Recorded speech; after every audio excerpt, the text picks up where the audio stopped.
I'm going to do something I've not done before, which is start sort of where we are now and work backwards, because I think that's probably going to be more interesting. So, but I will start with an introduction. The first thing to say is that Acme has been around even longer than I have.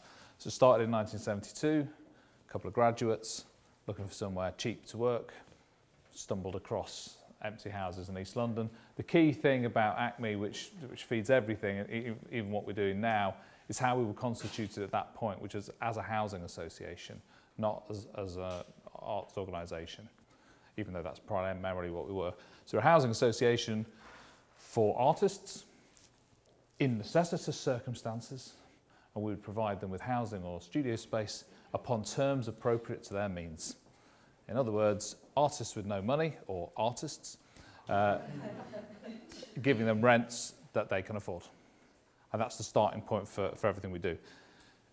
Where we're at now is a rental point of £12.50 a square foot. Doesn't mean much perhaps in the northwest, but it's a third of an equivalent space in London. We know from research that AN have done, from Paul Hamlin we've done, artists earn about a third of the average salary of people in London, £12,000 to £14,000 a year. So if they earn a third, they can only afford to pay a third. So whatever the market forces say doesn't make any difference to us, because we know what artists can afford, but we know that might be ridiculously below what market values are, but that's how we're constituted and that's the people we serve. So the state we're at now is we're nice and stable, and we've got 700 artists we'll be supporting this year and nearly 600 studios, half of those we own, all very sensible, all very good.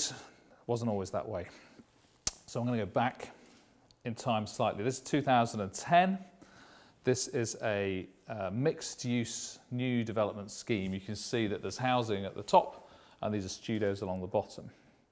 I picked this scheme not because it's the nicest of all the ones we've done, but it's quite a manageable size and scheme. Also, this was instigated by the local authority. The local authority recognised that there was a lack of studios in the area, and were very keen to use their powers, planning powers, to bring about studios on a site. And said to the housing association that are developing the site, we want some studios on there, go and speak to Acme, which they did. And we managed to build 12 studios, which are pretty simple. Don't look dissimilar to this. Hardware and materials, pretty cost effective actually to build.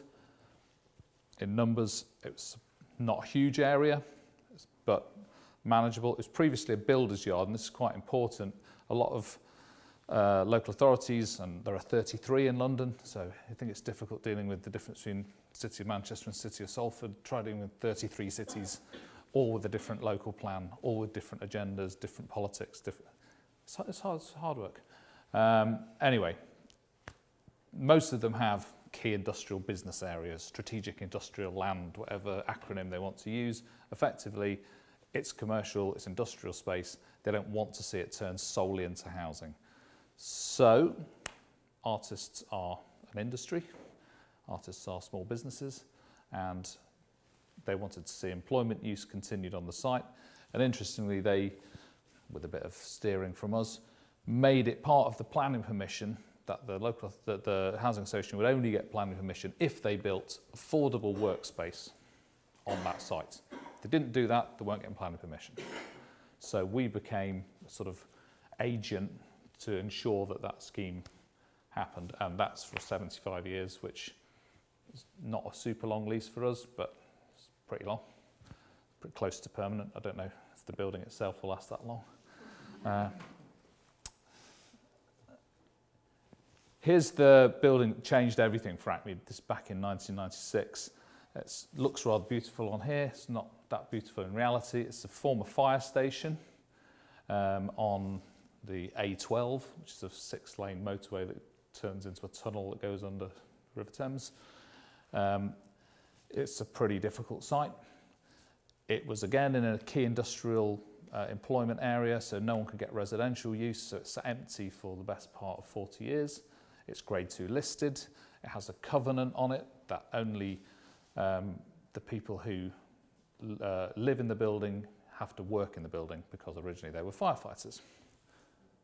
So the ground floor we turned into 6 studios, the upper floors we turned into work-live units, because if you're living there and you're working there, you can get around the covenant. So we knocked through the flats, turned them into 12 work-live units, which we run on a 5-yearly programme. That's being absorbed into a broader programme, which we're rebranding because everyone's stolen our word work-live down in London, so we're now calling it artist housing. Or residential artist studios. We're settling one or the other.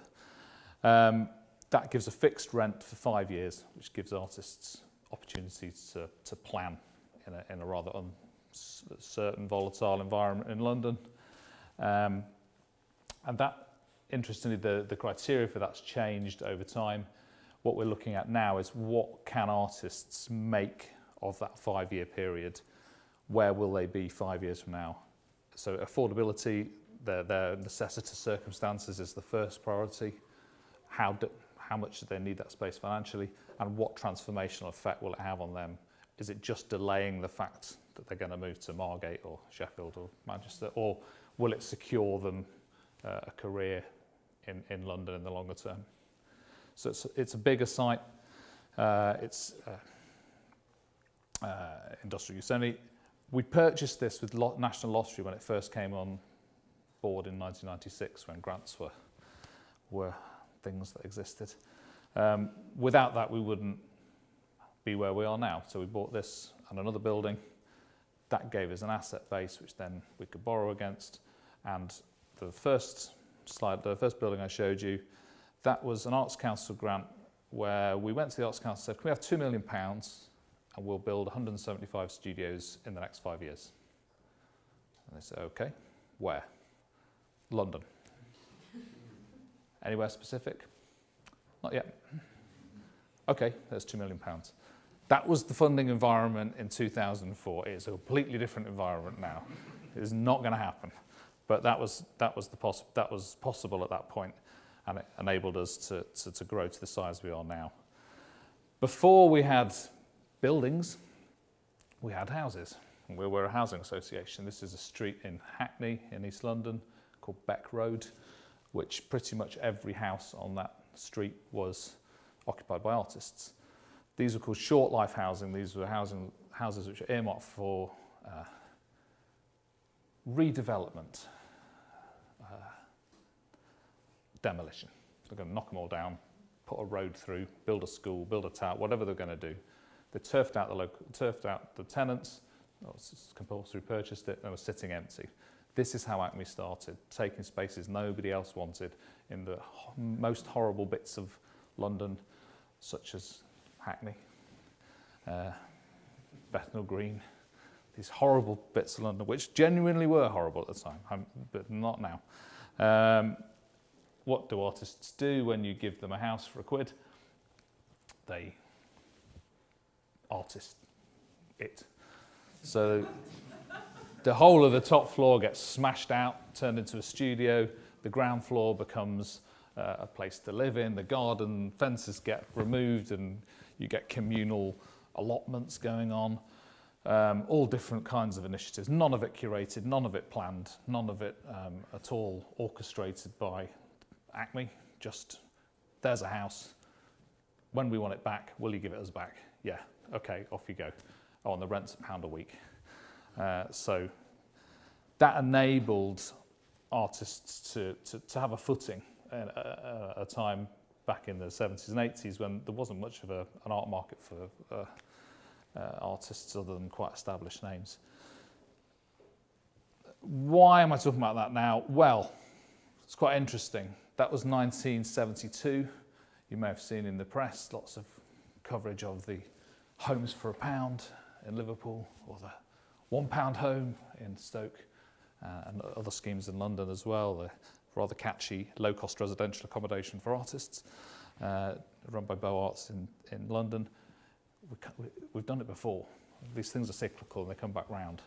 And I think it's really important that as more established organisations, speaking to people at the beginning of those journeys, we're not reinventing the wheel. And if you've got the genesis of an idea, maybe come and pick our brains, because a lot of us have been through a lot of hard times and difficulties and made mistakes to get where we are now. And if we can help other people not make those mistakes and shortcuts, that's really useful. The other thing to say is a lot of those houses ended up not being demolished, and were therefore artists were able to then purchase those, or the deeds were transferred to them, which is one reason why there's quite a lot of artists in East and South East London. So just a few thoughts. Something we've been successful on in the last maybe only decade or so, which when you've been around for 46 years is a short period, is working with local authorities, working with the powers that be to plan artists into schemes. And this is a bit like Stephen was talking about in Sheffield. Artists can be useful for your scheme.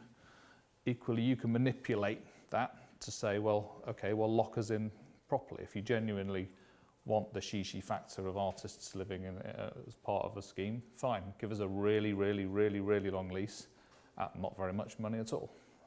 Then you get to sell your nice flats and we get to stay here as the area gentrifies, for want of a better word.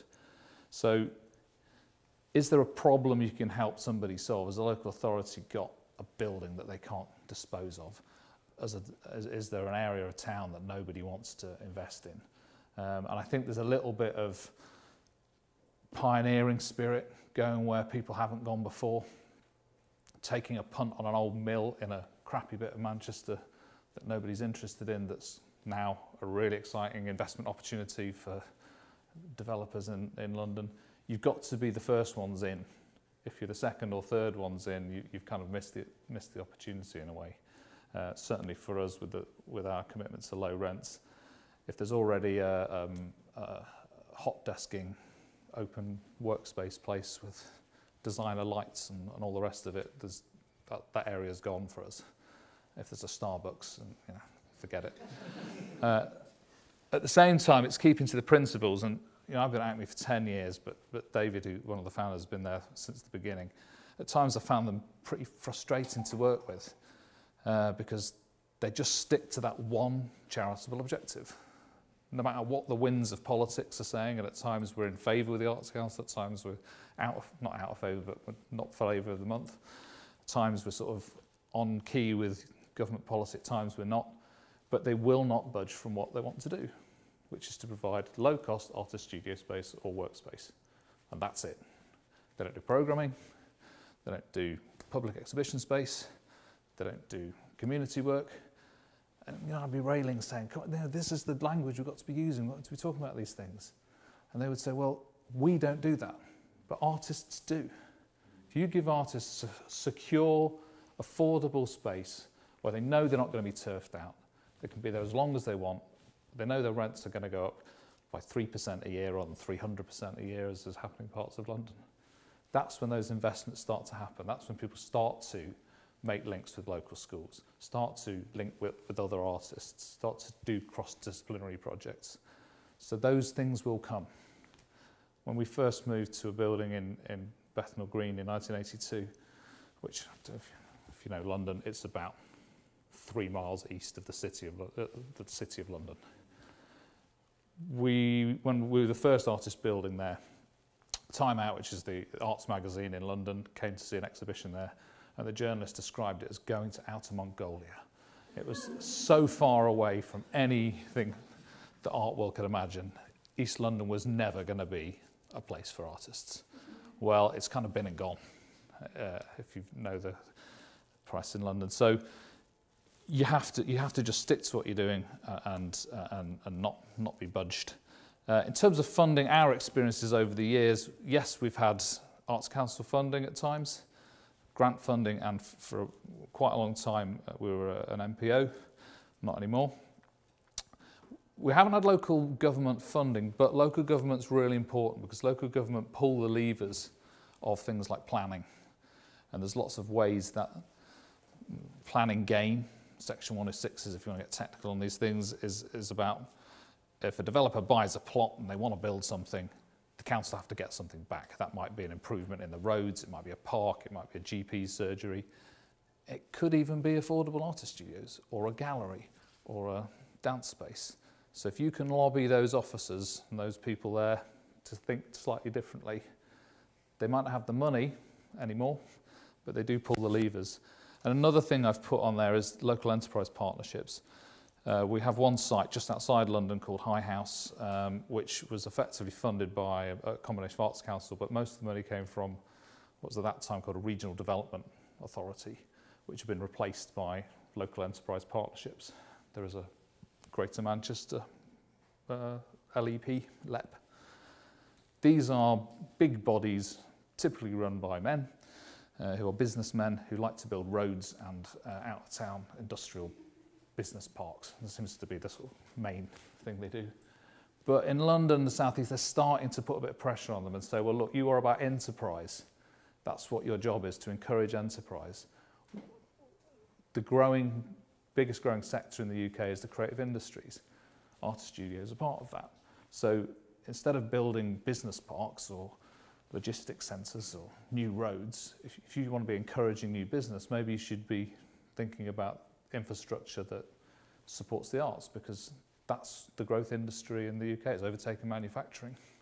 So, you know, this is talking to people in their language, which is not about the benefits of art to society, which we all know, but it's about the hard business case. So there are conversations you can have maybe with slightly tangential funders. The other thing to stress, and we all know this, but particularly if you're trying to keep to your principles and sort of jump through hoops, is thinking about what are the cost benefits of what artists do. And it isn't about generating massive amounts of money. But there are economic benefits which are measured in different ways, which are about social impact, which are about community benefits. And crucially, quite often, it's about employment retention or even creation, expansion of new jobs. So arguments we've had where there've been a site that's employed 10 people, that gets redeveloped up into housing. We get studios on there that employs 30 artists in a much smaller footprint. So yes, the amount of commercial space has reduced, but the number of jobs has increased. That's a way to win round economic arguments at times. I just leave you with one final thought, which was, if two completely naive graduates from Chelsea Art School can set up an organisation that nearly 50 years later is managing 16 sites with a huge portfolio without a clue as to what they're doing. No clue at all, and having made every mistake you could possibly make along the way.